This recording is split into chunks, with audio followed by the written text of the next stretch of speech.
যাবি যাবি, অত তাড়া কিসে? তার আগে বুলবুলিকে আমাদের হাতে দিয়ে যা। কি বলছেন আপনারা? যান বলছি। যাবো তো অবশ্য, তার আগে তোর পীড়িতের নাগরকে একটু আদর করি।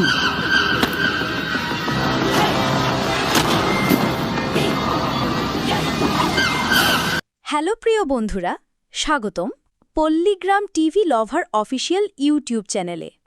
আপনারা যারা গ্রামের ভালোবাসার গল্প, আবেগময় নাটক এবং বাস্তবধর্মী কন্টেন্ট উপভোগ করেন, এই চ্যানেলটি ঠিক আপনাদের জন্যই তৈরি।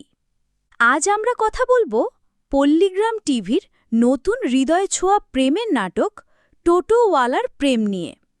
এই নাটকে অভিনয় করেছেন আমাদের প্রিয় অভিনেতা শাহির, অভিনেত্রী সালমা আর আরও অনেকে। বন্ধুরা, আজকে একটি মিষ্টি প্রেমের গল্প। যারা এখনও আমাদের চ্যানেলটি সাবস্ক্রাইব করেননি, দেখা যাক কে কে আজই সাবস্ক্রাইব বাটনটি চাপাবেন। বেল।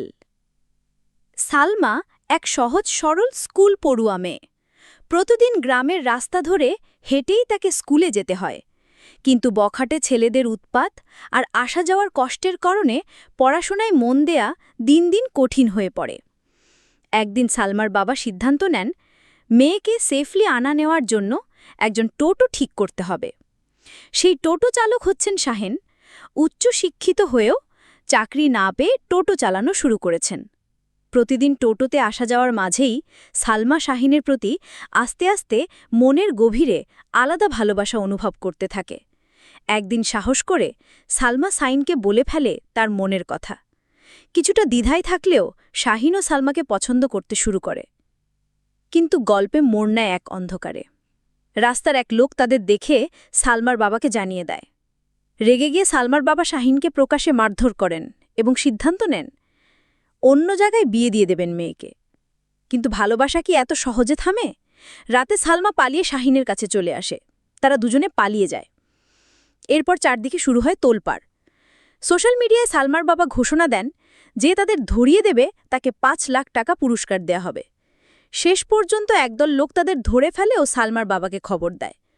সালমার বাবা তো টাকা দিতে চান পরে, তবে তারা আগে টাকা ছাড়বে না। এই নিয়ে তর্ক বিতর্কের মাঝে হঠাৎ পুলিশ এসে পড়ে।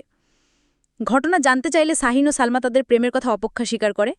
পুলিশ তাদের বয়স যাচাই করে দেখে দুজনেই প্রাপ্তবয়স্ক। ফলে পুলিশ সাফ বলে দুজন একে অপরকে চাইলে তাদের বিয়ে দিতে কোনো বাধা নেই, তোমরা থানায় বিয়ের ব্যবস্থা করব, এবং সালমার বাবাকে হুঁশিয়ার দেয়। সালমার বাবা পুলিশের কথাটা আর কিছু করতে পারে না। সে আনন্দ ঘন মুহূর্তে সালমা ও শাহিনের বিয়ে হয়। হাসি কান্নার ভালোবাসায় ভরা এক সুন্দর সমাপ্তি। বন্ধুরা, এবার বলুন তো, সত্যিকারের ভালোবাসা কি সব বাধা পেরিয়ে জয়ী হয়? সালমা শাহিন কি ঠিকই করেছে? অবশ্যই কমেন্টে জানাতে ভুলবেন না। আর যারা এখনও সাবস্ক্রাইব করেননি, এখনই পল্লীগ্রাম টিভি লভার চ্যানেলটি সাবস্ক্রাইব করুন, কারণ সামনে আসছে এমন কিছু হৃদয়স্পর্শীয় ভাইরাল গল্প যা আপনি মিস করতে চাইবেন না। ভালো থাকবেন, সুস্থ থাকবেন আর পল্লীগ্রাম টিভি লাভারের সাথেই থাকবেন। ধন্যবাদ সবাইকে। আল্লাহ হাফেজ।